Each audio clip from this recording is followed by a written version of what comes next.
Hello folks, and thank you so much for coming back to spend some more time with me, Lily Code, on this 100 Days of Code journey. We're nearly at the end, like this is just amazing, cannot wait for that champagne. So we're on day 85 today, it's just brilliant, and we're getting on really well with our React Front to Back 2022 course from Traversy. So super duper, let's get going.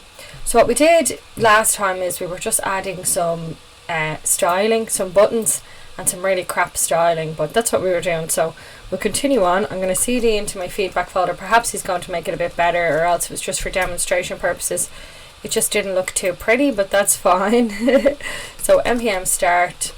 So I CD'd into my project folder where my React project is kept, called feedback page, and then I've just run Npm Start.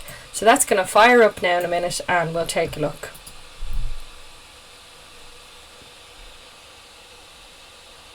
And I'm just listening to the video as always.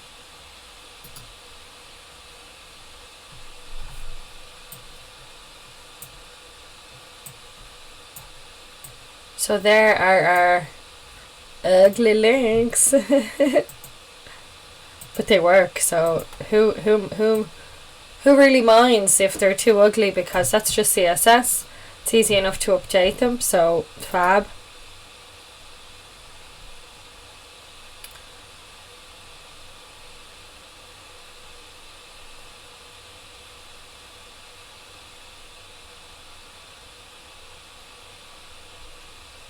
Cool, so now we're going to have a look at how to get a param from a component. So say if we had about and we had a page here, or page, you know, it doesn't really matter what the URL is. So this could be page or blog or, you know, profile. And then we want to get the first instance. So this is linked to the one specific page of all the pages. So we're going to see how you would actually link this up in the component now. So we're going to do this and add a param. So we'll add a component called, well, I already have my page one, so I'm just going to use this. He's created one called post, but I was having trouble with the routing, so just started making pages to check things out. But that's thankfully resolved, so great. From React Router down version 6, some new changes. So anyway, let's continue.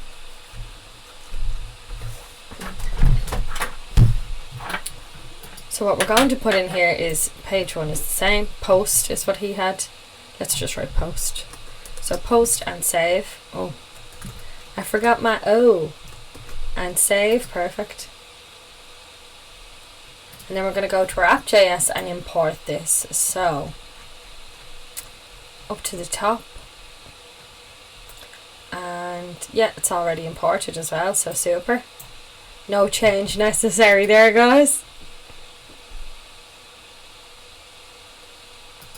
And then we're going to create a route for this. So down here I'm just going to duplicate this current route and pass this the path of page, and the element is going to be page one.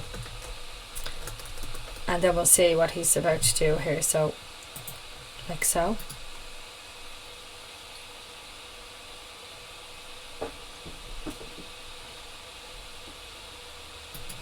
Yeah. So then what we want to do in order to pass through the parameter is we do another / and a dot, and then you pass the parameter that you want to pass in. So it could be a slug, but in this case we're going to pass an ID. So we'll just say our parameter is going to be an ID, so you do that with the dot.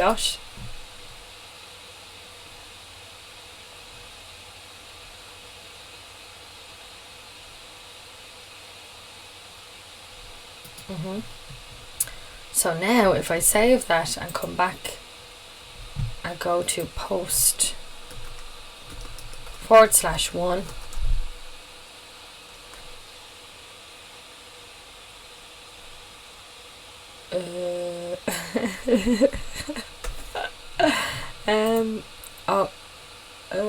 okay, so I said page, so let me just change that to post instead.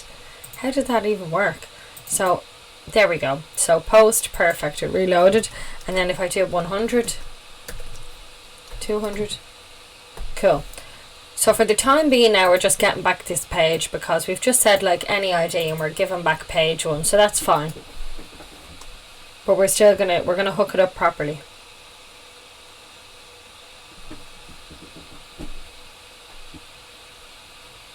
Cool. So we're going to use the use params hook in order to show the specific page that we want to show. So we'll import that use params hook. And this comes from React Router. So we just say import use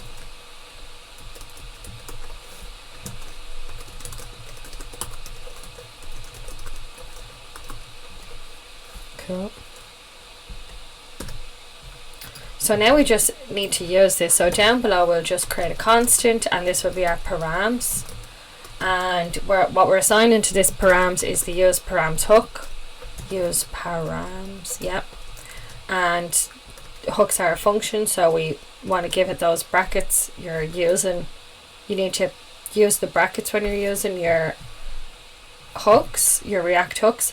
And then in here we'll add a h1, so just a heading, and add in some information here. So we'll just give it the post and then the post number. So say post and params.id. So cool. Yep. Okay. So now if we go back, we get the actual number down there. So great. And what about 30? Cool. So as you can see here, we're saying we want to use the parameters. We're assigning these to this constant params, and then our parameter, because we specified that when we've called out the root, is of .id. Its ID is what we are our ID is our parameter, because that's how we've set it up when we declared the route. So as such, when we do params.id, we get that number that was passed in as the parameter, and we can display it back on the page by just accessing it like any other object, because we know that it has the ID in it. So perfect. So let's actually just console log out params here as well and take a look at this. Console log params, and let's just see what we've got, you know. And I always love to add a string. I just like to be able to see which one it was, so did that a bit backwards, but anyway, just it did a few extra mouse moves to get there, but that's no biggie. So we'll open up our terminal here. Wowza, that's massive. So just let me, yeah, so it is an object. Okay, cool. I just wanted to make sure I hadn't called it the wrong thing. If it's not an object, I shouldn't be calling it an object, but it is an object. So cool. So the use parameter hooks creates an object, this constant variable, which happens to be an object, and this has our ID property in it, and the value is 30. So if we go and change this value to 77, then when we reload, we'll see that the params object instead will be 77. So cool. Warning, React does not recognize the active class name prop on a DOM element. Let's go and have a look at this. Okay, I'm not really sure what's going on there for the moment. That's okay.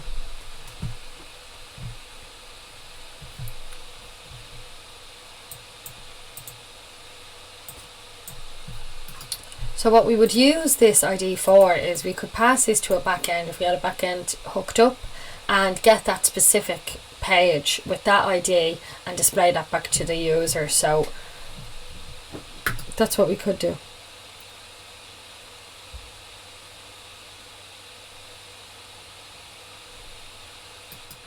So we can add more parameters as well. So if we go back to our app.js and change this route to also have a name parameter, then we'll be expecting this too, and save.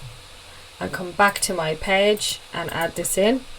So I'll add a paragraph, name, and params.name, and then when we pass in a name now, we'll actually see that as well. So we have ID of 77 / Lilly.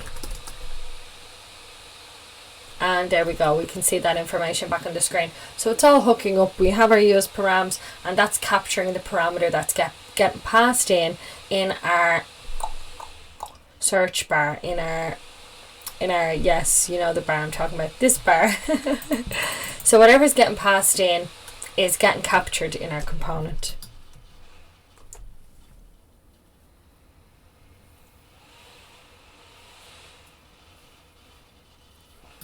So now I'm going to look at redirecting in React and how to navigate using nested routes as well.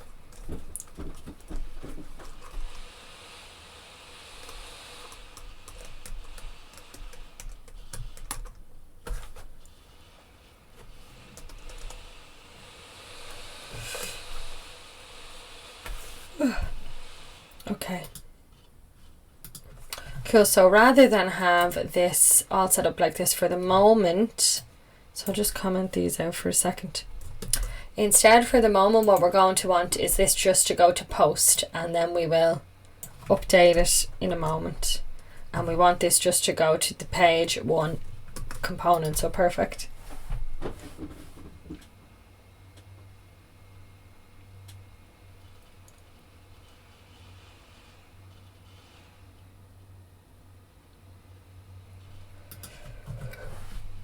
So now if we go to /post, let's just add something in here. So I will uncomment the first line and add something in here instead and just say hello, just so we can see that this page is being routed to. I use them interchangeably, which is strange. Normally people have a preference. And I'm just like routes. So yeah, who knows about that one? And then we will go /post. And we should just get our post hello. Perfect.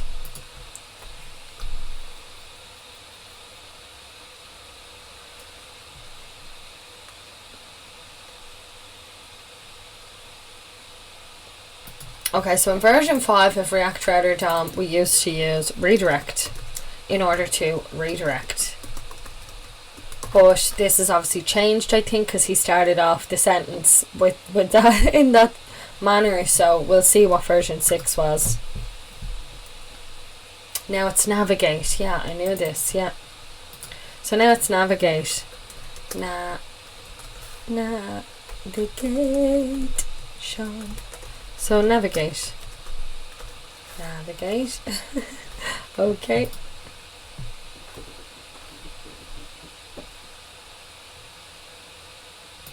Cool. So now we'll just add in some information as well. So basically, instead of this params, we're not using that anymore.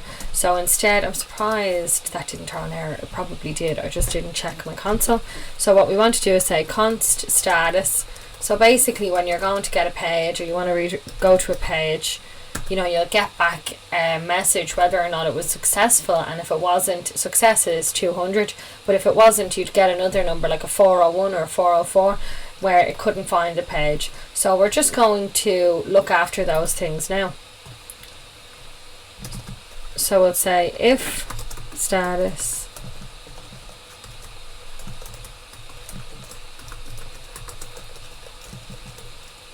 is equal to 404,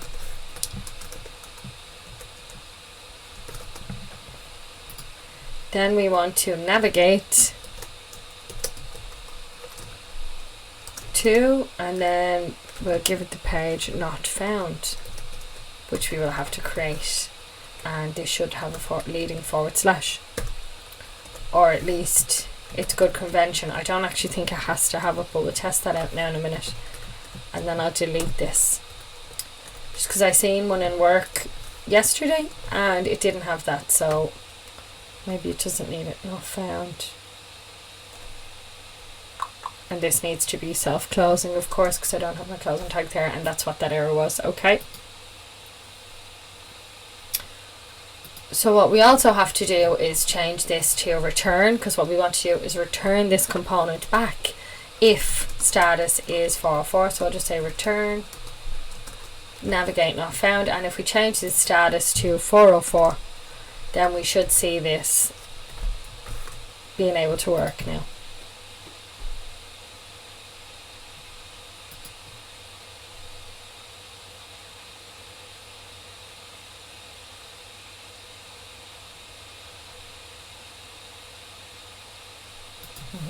So now if I go back to my, oh, there we go, we got it. So if I just go to my main page here, Cool. And then if I go to my page, or post is what we call the route for the page one. So if I go to post, status is set to 404 because it's just a variable. We've just set the number. We're not getting anything back from the back end here. We just set a number and then said if that number is 404, which, yeah, we made it be, then it redirects here to not found, which at the moment, you know, there's nothing going on there. So perfect. And then if I change this to 200, we'll see our page again. It won't do that redirect for us. It will stay on the original page. So instead now if I go to post, then we should go to the post with the post hello. That's what's wrote in the post component. So there you go.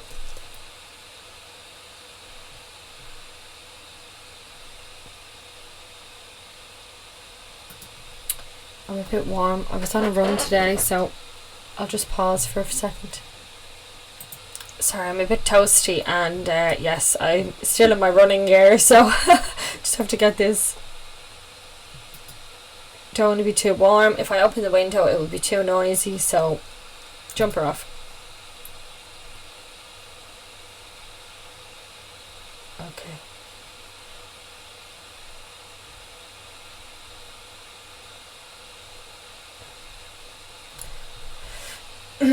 Excuse me.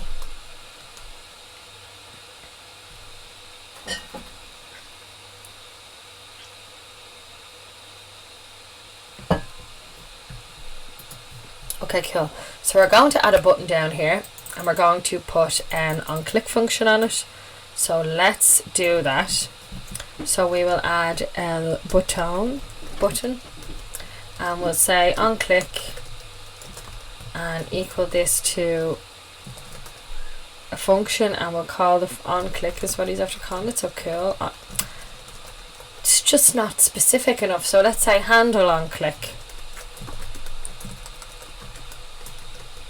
Because I just remember in the beginning when I was starting, like, that confused me quite a bit because I couldn't tell which onClick was, like, are they the same thing? Why have they got the same name? You don't know which bits match up yet. You don't know which bit is the property, which bit is the function name, which bit is invoking the function, you know, so, well, which is the function name that we pass in here. You know, and it's being invoked on the click of the button. But nonetheless, I just think they should be called different things is basically the point I'm trying to get at. And then click, so there's a clear separation. You know, there's no confusion there, because when I was new, the things that would confuse me. So, and even now I'm still learning the things that confuse me. So, you know, really separate the names would be what I would be thinking. So anyway, this is going to be a function, so const equals function, an arrow function, and this will be ran when we click that button. So perfect. And then we will populate this. So all we want to do for the moment is console log hello. Hello, how is it going? My name is Lilly Code. I don't know where that came from. So hello, perfect, and let's keep going. So now we're going to use navigate as well, coming in from React Router DOM. So we just need to add that to our imports array. So we will say use, yes, with a small u, and then we'll use, so we'll say const is equal to use. So cool. Yeah, okay. And then we want to navigate. So we just say, we specify use navigate, and then down here we can say we want to use this navigate function built into React Router DOM, and what we want to do is navigate to a page when we call it. So we just say navigate and then pass it the route, or the route that we want to navigate to. So we want to navigate to /about. So cool. Now when we go to our page, when we click the button, this, we should be routed.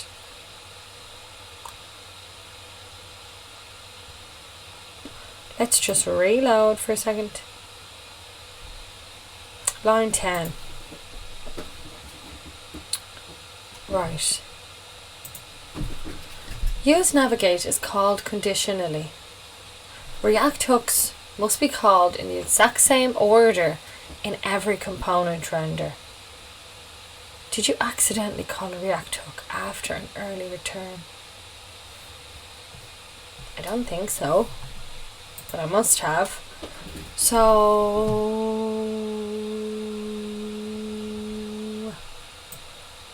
let's just comment this out for a moment, because I just don't want anything else interfering with our new... Okay. So why did that break it?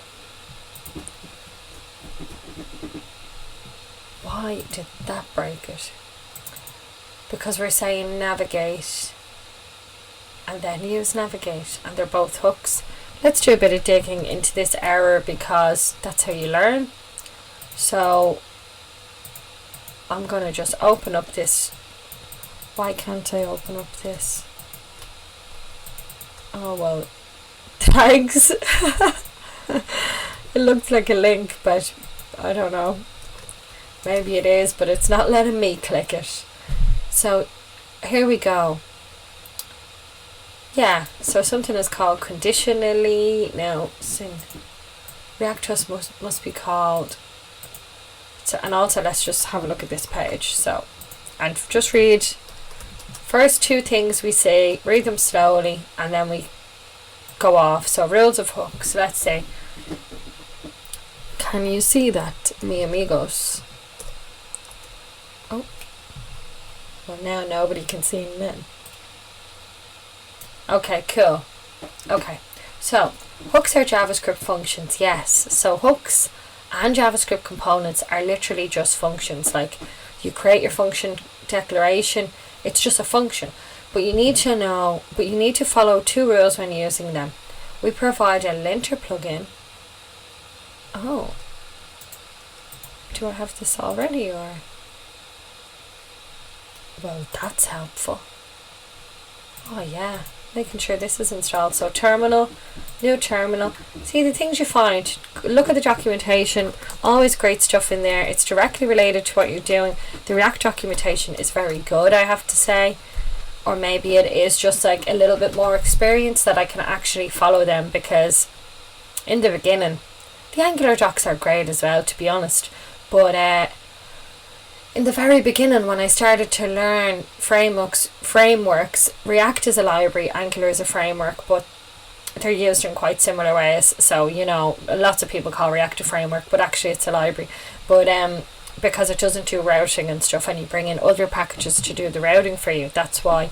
But yeah, in the beginning I couldn't make heads nor tails. I couldn't understand any of the documentation, like the MDM docs. But as time goes on and you start to get more comfortable with coding, now they're a vital resource. So just to let people know, if you're new and you're looking at them and you're like, I don't understand this, don't worry, with time and practice you will, and just keep practicing, and eventually they'll become an invaluable resource as well. And if you just can't make heads or tails of them in the beginning, that's okay. You know, there's loads of resources out there where people are explaining it a bit more in English terminology, so you can sort of, and then that's what allows you to gain that experience.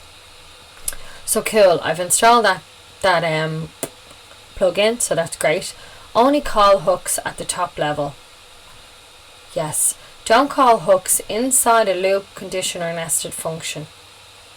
Instead, always use hooks at the top level of your React function before any early returns. So why was that early returning? That's what it said. So okay, oh look, there's a return statement. So that's why this is an early return. So this is literally telling our component here, if we have a status of 404, return and navigate to this other page. So you're not allowed to do that. That's just a rule of hooks. So perfect, now we know not to do that, and if you're going to use your hooks, they should be at the top of your component. Perfect. Okay, cool. Grand. Well, let's keep reading for another minute, because that was a very helpful tip. So yes, always use them at the top level before early returns. By following this rule, you ensure that hooks are called in the same order each time a component renders. Of course, because say if we had a page that was equal to 404, and this was set to 404, well then it's going to return out and this hook will never get ran. Whereas the idea must be with hooks that if you have a component, whatever hooks you want to run should all be ran. Like you shouldn't have an instance where in one compilation runtime where it compiles and then it runs some hooks, and then in another time it runs other hooks. So that's what would happen if this returned.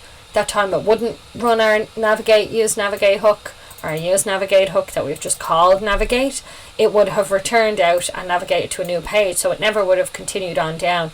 Whereas that's not the idea. They should always all be ran, if that's the intention. So I hope that makes sense. And if it doesn't, let me know in the comments. I will clarify. We can have a discussion about this. Please, if anything doesn't make sense, ask me questions, I want you guys to pick my brain. So I just want to make sure you understand it. So anyway, by following this rule, you ensure that hooks are called in the same order. Yes. That's what allows React to correctly preserve the state of hooks between multiple useState and useEffect calls. If you're curious, we explain this in depth below. I mean, I am curious. I don't really want to just be reading, but I am very curious. Only call hooks from React functions. Yes. So you have to call it from inside a React component declaration. That's what that means. Call hooks from React function components. So basically, it has to be inside the function that defines your page. You couldn't have your hook up out here, and if I move it up there, actually straight away you'll see it'll tell you that. So if I copy this and just paste it here for pig iron, just to show you, it'll say hooks can't be outside of a component declaration, and that's what that means. There we go. React hook cannot be called at the top level. React hooks must be called in a React function component or a custom React hook function. So it needs to be within your React function declaration. So cool. It can't be outside of your React component because it's a React hook, and it needs to be inside the React component to use it. So cool. I knew that rule. Call hooks from, so you can either call it from a React function or from a custom hook. So cool. You can make your own custom hooks. The hooks that are there for anybody that's a beginner, they're going to be enough. In work we do have loads of custom hooks, so they're very, very, very useful. So yeah, it just depends on what you need them for and your level of experience, but you can get by with all the hooks that are there for anybody that's just starting off and building their own little project or like a big project, whatever. And then as you go through and you learn more about how to use the normal hooks, you'll gain that experience, and it's in the documentation. And most courses that you do in a React course will cover custom hooks. So cool. By following this rule, you ensure that all stateful logic is clearly visible from its source code. Okay. Sure. Okay. ESLint plugin. We release an ESLint plugin. Yes, I think I just installed that.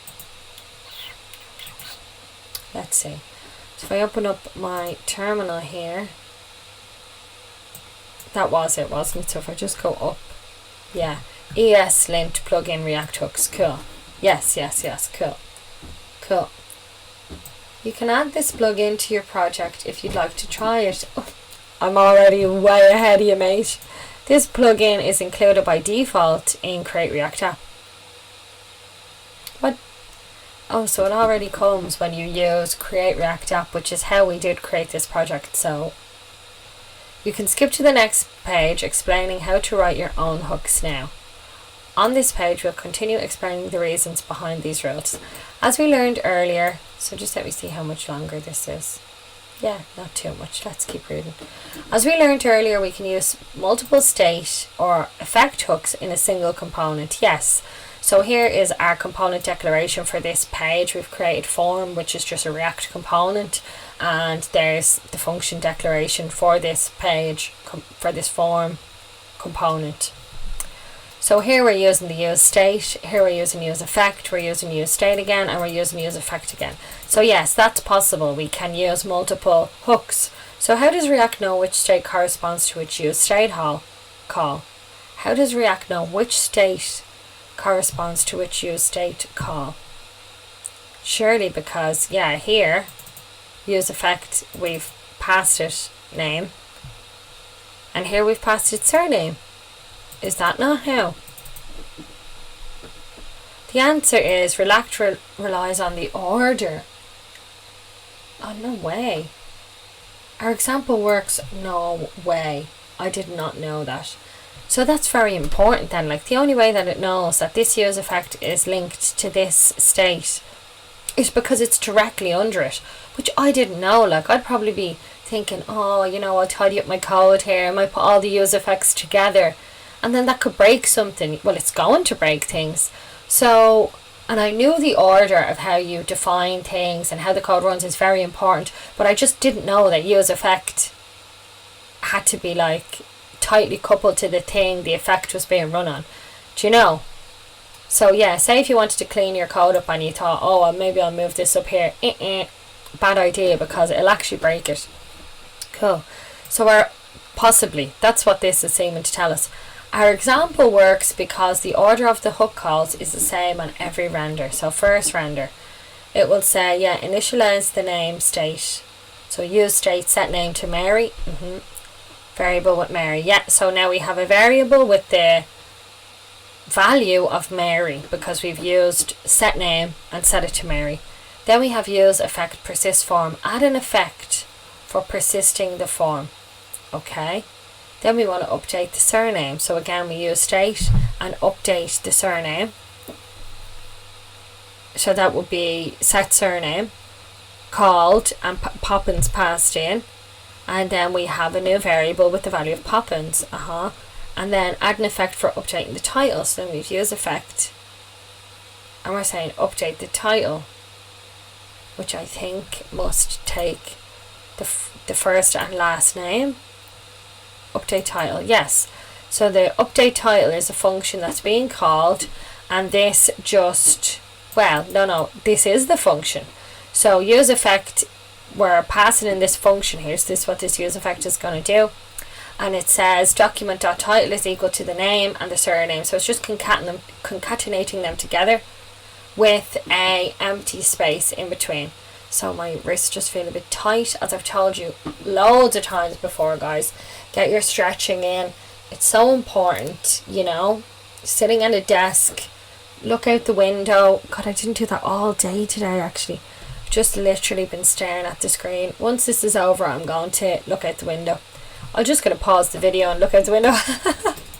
Yeah, okay guys, as I've told you before, when you're sitting on a desk all day, it's vital to give your eyes a rest.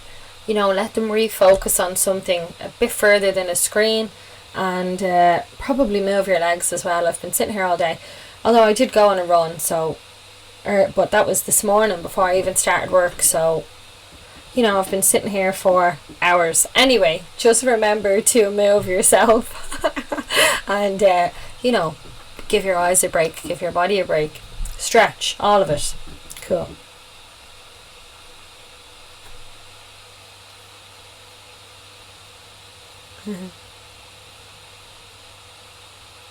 Yes, that's why that's happening to you. So he was just going to slash post. Oh, I got a weird feeling in my arm there.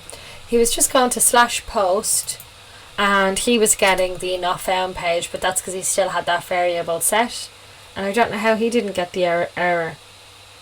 Oh, he put his use navigate above the return, so he still has both of them in there. He just put them in the right order so that it would work. So now if I click, they should navigate to about. Perfect.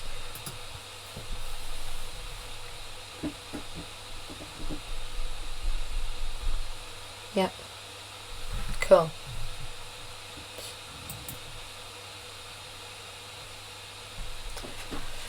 So now we're going to add some nested routes.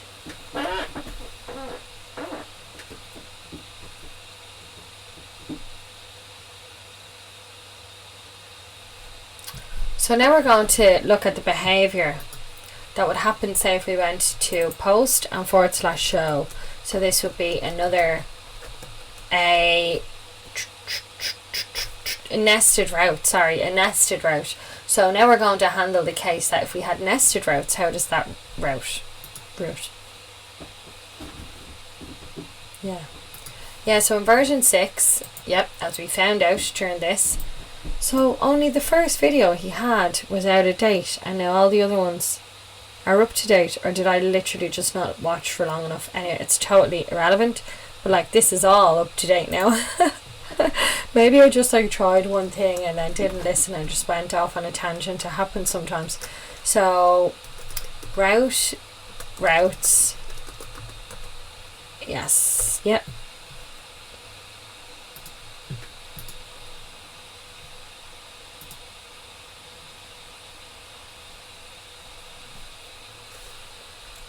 Yeah. So I'll just change, not that it matters, it doesn't at all, but I'll just change the order of these because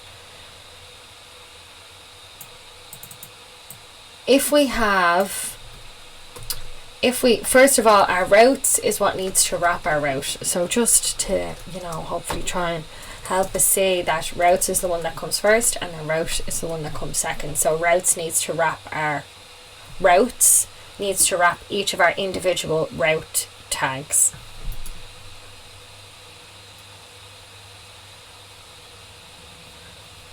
You'd even be surprised, like just stretching your fingers for a moment, like the stretch that you actually feel, like you're just sitting down all day. I remember I was doing yoga once and we had to do this thing where we put our hands backwards and just this arm is so tight, like my wrist and my hand, and you don't even notice it when you're just working all day. So just have a little stretch, guys, that's all. So then I'm going to add this in. So down here underneath this button, I'm going to create these nested routes. So we'll have routes needs to wrap our route. And I better close this off too, like so. And then we want route. Cool. And we'll add our path in here. So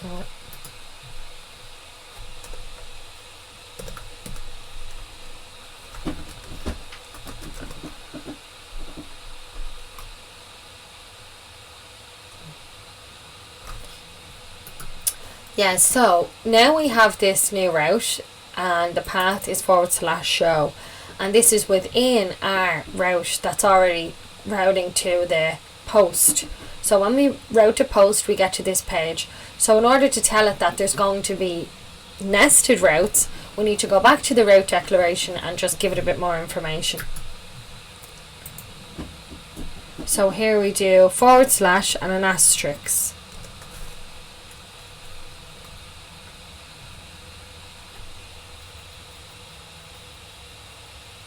And then, so perfect. So this is what we need to pass to the parent route.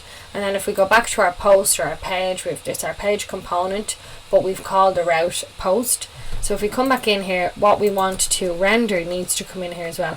So for the moment, we'll just say element, and rather than passing it another component, we can just pass in directly a tag or something here, just for display purposes. So I'll say h1, and then I'll say this is my nested route. And I'll make this a self-closing tag, so I'll just close it off all by itself and get rid of this. So cool, and let's save now and then go and try and write bada bing bada boom baby. So see now for our post /post /show, we go to the nested route. So perfect. And if I get rid of that and just go to post, we should just have post hello. Now if I go to / ay, mamma mia, grazie please. / post. Sorry, guys. I just say weird things like, no offense to anybody who knows languages and is like, this girl just said gibberish. How dare she? I'm sorry. I'm just having a laugh. All very light-hearted around here. That's all I'll say. So.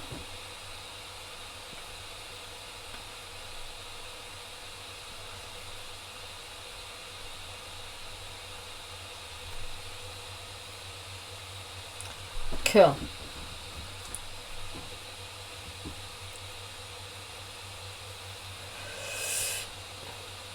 Perfect. T-Town in Lilly Town.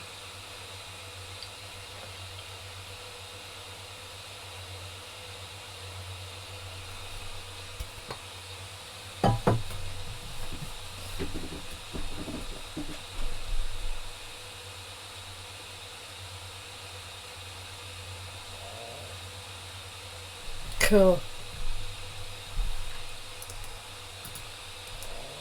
Excuse me. So now in the next project, what we're going to look at is the context API, and then use context to use the context hook and deployment as well. So brilliant. So what I'm going to do is just commit everything because that's sensible. So I'll just add all these changes. This gives me, it's weird. Why is this just my folder? Should I be in the folder to see the files? Is that what's wrong? That we'll get into the folder now for the next time and check, because normally you can see the files you've changed, whereas here it's just showing me a folder, and I think that still doesn't make any sense. Like, it still goes into subfolders within folders in other instances.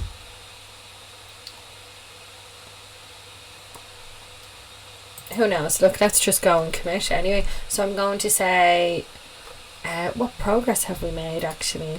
27 of 115. Fab. So 27 of 115 complete. And we've completed section 5. Section 5 complete also. So cool. Complete. Shing. Perfect. Tick. Yes. Commit. Terminal. How do I just, it's CTRL and apostrophe, isn't it? Shift and apostrophe? No. Okay. I mean, I should really find out how to open my terminal rather than just keeping on making new terminals. Oh, that's ridiculous. Let's find that out now, because I shouldn't really keep doing that. So, open settings, terminal. And I'm sure there's a shortcut. I used to know it. Terminal, open. Alakazam, alakazoo, you know. Selection, command palette, settings, terminal, terminal, terminal, terminal. Open.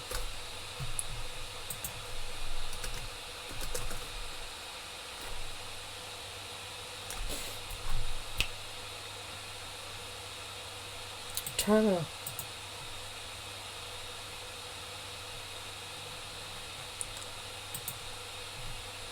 Okay, that went unsuccessfully. So I'll open up my settings.json, and there has to be just a setting I can add in here. So I'll say VS Code open terminal, not new, and this will tell us what to add. How to open VS Code. Open the VS Code integrated terminal. View toggle panel. Okay, so let's see what the shortcut for that is. Toggle panel. CTRL and J. I mean J. Why J? What's CTRL and T? Okay, it just used something. Okay, CTRL and J. Alright. Cool. Well, that's still better. We're not going to be opening up new terminals the whole time. I'm just making a note of that because it's less important.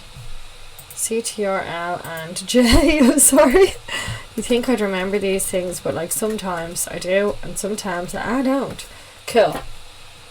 So let's continue. I'm just going to close this over. We have our terminal here now. Just going to delete everything. Well, we want one more CD into our feedback. And just git push. Push of our code. History. So it's, don't worry about it. We can push another time. I just don't want to have to go and get the name of it and the URL. I already sort of know it, but like it's probably going to be wrong, and then I just have to go and check it on GitHub, so we won't worry. But what I will do is instead open a different folder. So I'm going to open my feedback page folder and check now how my changes are going to be listed in Visual Studio Code, because I expect them to show me individual file changes, not how they've been showing me there. So now I need a new terminal, and I need to do Npm Start and then keep watching the video. So sorry about that diversion. I was hoping it would be helpful. Well, we found out it was CTRL and J, so I think it was helpful. And just, you know, even how to just find out these things. I think it's all valuable. I don't want to just skip to the good bits. People don't know how to do all the things in between when you start off. So there's no information that isn't important when you're learning, when you're starting to learn. You never know what people know and what they don't know. So, and all you need to know it is to see it and to give it a go. So that's the only thing standing in between, is just figuring it out. So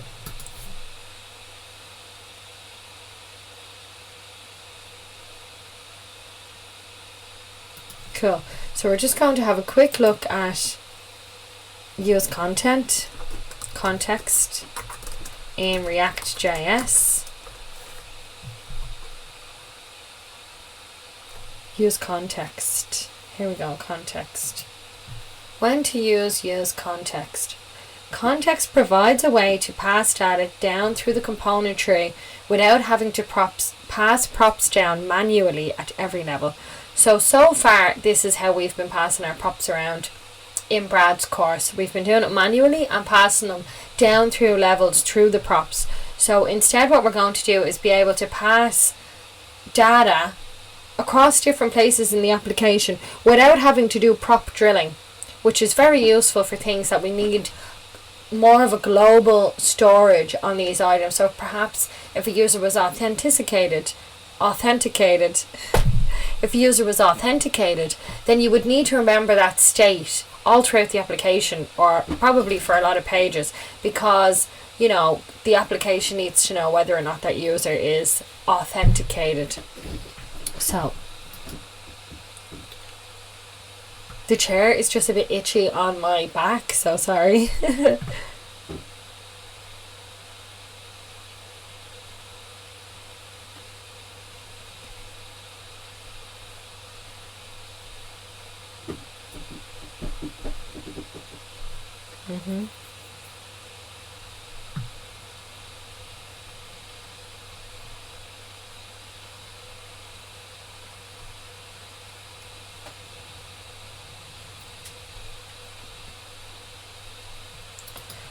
Yes, so at the moment we're only passing our data like up one level, so it's not that bad, but that's why we have this. So we went over this a few days ago. It should be in the description. I was going to try and guess at the day, but look, that's even worse. If I guess at the day by reading the description and what I did in the day, you'll have a better idea of figuring it out. So in the app.js here, if we go down, what we're doing here is we are prop drilling, because when we return here, we're passing our feedback items prop, and this is taking the feedback, and the feedback is coming from here. So we have our feedback. We have our feedback state variable, which we're setting the state from the feedback data. Cool. So we have an initial state that's coming from our feedback data. Then this feedback is getting passed into our props here.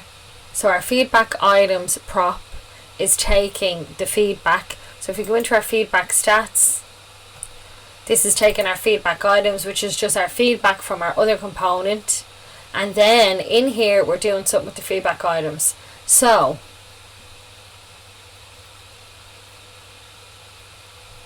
and here, yes, as well. Well, but here we're just running a reduce on it to get the total. Yeah, because we're getting the average. The average, sorry. So, and then we're displaying the average. So basically we just had to pass data all around the components. And when I actually did this at the time, I made it really clear. I didn't make it as clear there. But rather than passing it through components, now we only have 2 levels deep. If we had, say, 4 levels, that's not going to be ideal. It's not going to work very well. Well, it will. It will work well, you know, once you keep track of it and you understand it, but it can get a little bit messy, and there's a better way. If you want to pass it over multiple levels, you can use context instead. So we'll do that.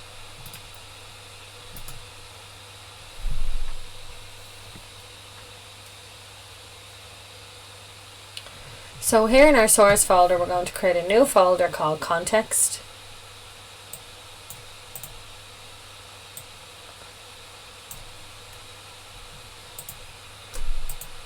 So here in our source folder, we'll create a new folder and call this context.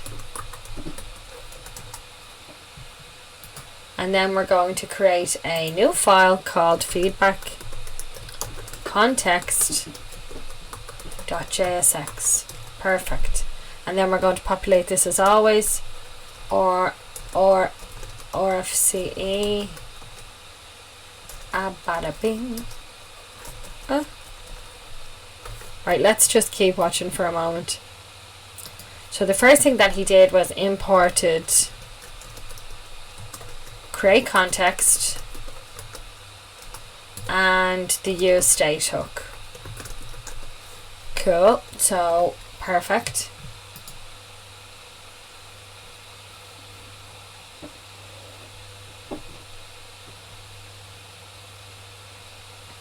Cool. And then in order to create our context, we just need to declare it. So I'll say const feedback context.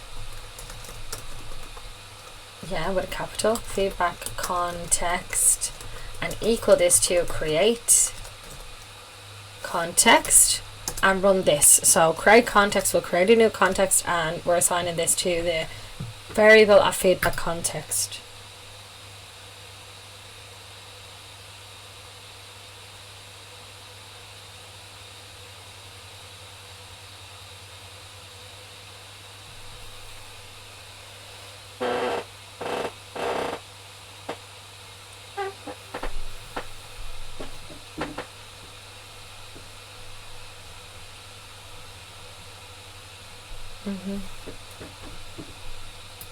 Okay, so we're gonna, let me just listen to that again so I can properly explain.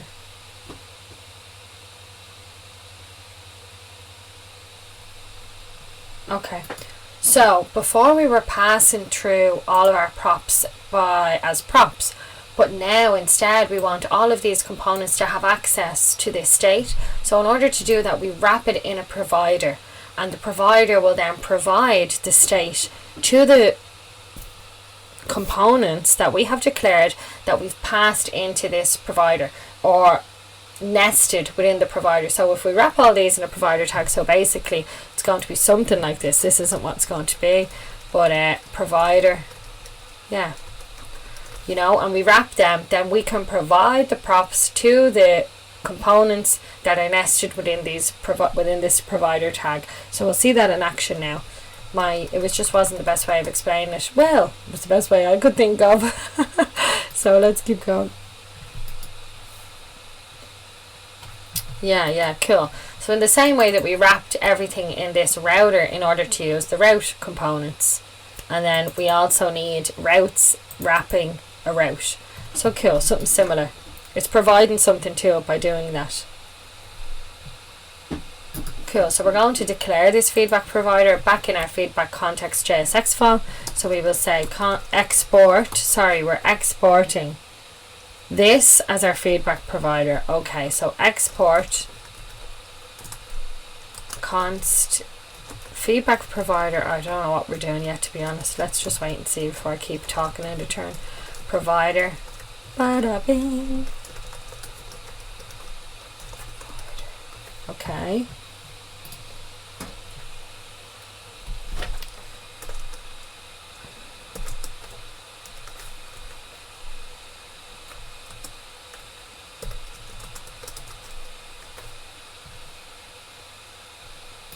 Okay, so what we want this to take in is all of the children, the same way that we've seen this done for other components. So in here I'll pass in children, and then what we want to return is the feedback provider, yeah, feedback context dot provider, feedback context dot provider. Okay, cool. Close it off. Yeah. And then in here we should have our children, I presume. Yeah, okay. So yeah, so the children is just going to be all of the components that need access to our context. So to the state, to the context. So yes, we're passing in anything that's passed in between these two things, which in the case I was just showing you, it will be the feedback form stats and list. And then this is where we're going to use that tag. So perfect.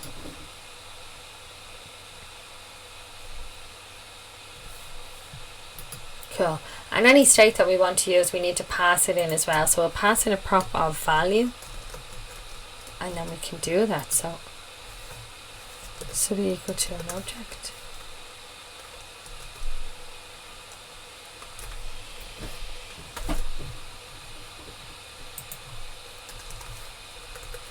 Okay, so we say const feedback and set feedback. And we'll say use state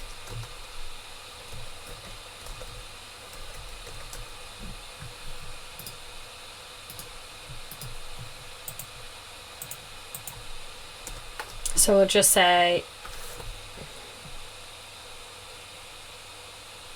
cool. So in here we'll just have one object for the time being. I'll say an ID of 1 and a value or text with the text property of this is from the context. Cool. And a rating. Let's add a rating. And we'll say 5.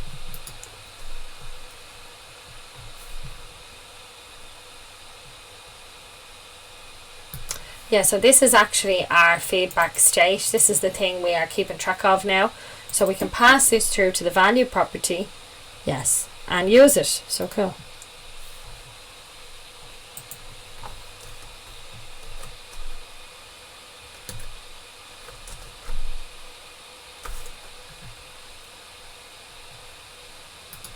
So also we just need to export this. So I'll come down to the end of the file and say export default and feedback context. Cool.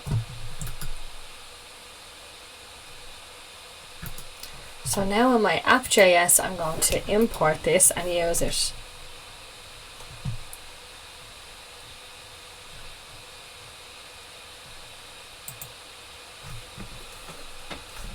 Okay.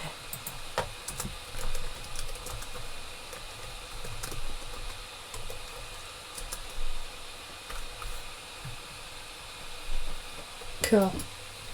So now if we go back to so my storage space is running low actually, so I'm going to have to change around some files, and we're on 58 minutes, so I'm not going to risk not saying goodbye before this is all, like before my computer just goes not enough space. Crazy. I really still need a new computer. But anyway guys, so yes, thank you so much for joining me guys here on day 85. As always, it is my absolute pleasure. I hope you have such a wonderful day. I'm off to have a shower after going on that run and just get